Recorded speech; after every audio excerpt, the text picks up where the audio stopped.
जब शक्ति संतुलन तोड़े तब प्रलय दस्तक देता है। इस ब्रह्मांड का एक गहरा नियम है, हर शक्ति का एक संतुलन होता है, लेकिन जब वह संतुलन टूटता है तब विनाश सिर उठाता है। यह कथा है एक ऐसे असुर की जिसे मिली ऐसी वरदान स्वरूप शक्ति जो स्वयं महादेव के लिए भी संकट बन गई। उस असुर का नाम था भस्मासुर। शक्तिशाली, अहंकारी और अमृता का लालायत। अपने इस स्वप्न को पाने के लिए उसने की भीषण तपस्या। तप इतना घोर कि त्रिलोक थर्रा उठे। भोलेनाथ, जो सदैव अपने भक्तों पर कृपा करते हैं, प्रकट हुए और पूछा, क्या चाहिए तुम्हें वत्स? भस्मासुर बोला, मुझे ऐसा वरदान दीजिए प्रभु कि मैं जिसके सिर पर हाथ रखूं वह तुरंत भस्म हो जाए।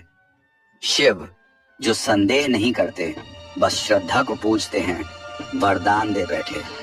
मगर यह वरदान बढ़ गया संकट का कारण।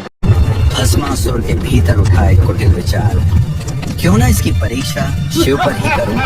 और फिर शुरू हुआ एक अनोखा शिकार। शिकार में शिकारी बना भस्मासुर और शिकार बन गए स्वयं महादेव। कैलाश से लेकर आकाश तक शिव भागते रहे और भस्मासुर उनकी छाया बन पीछे दौड़ता रहा। आखिरकार शिव ने ली वैकुंठ की राह।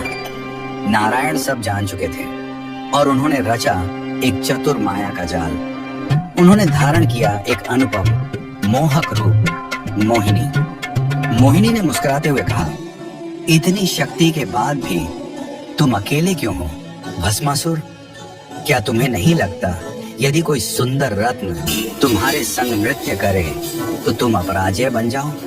भस्मासुर मोहित हो उठा। उसकी शक्तियां, उसका घमंड सब मोहिनी की मधुर मुस्कान में बहने लगे। मोहिनी बोली, मैं तभी तुम्हारी हो सकती हूँ जब तुम मेरे साथ नृत्य करोगे।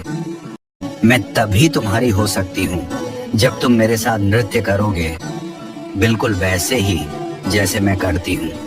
फिर शुरू हुआ नृत्य का एक दिव्य खेल। मोहिनी ने हर अदा में रखा एक मायावी चाल और भस्मासुर बस अनुकरण करता रहा। अंत में मोहिनी ने रखा हाथ अपने मस्तक पर। भस्मासुर ने भी बिना सोचे वही किया और वही अपनी ही शक्ति का शिकार बन गया। भस्म हो गया भस्मासुर। शिव प्रकट हुए और बोले, नारायण, आपकी माया ने फिर एक बार सृष्टि की रक्षा की है। यह कथा हमें सिखाती है कि अहंकार जब शक्ति से बड़ा हो जाए तो वह स्वयं विनाश बन जाता है, और यह भी कि बुद्धि और माया बल से कहीं अधिक प्रभावशाली होती है।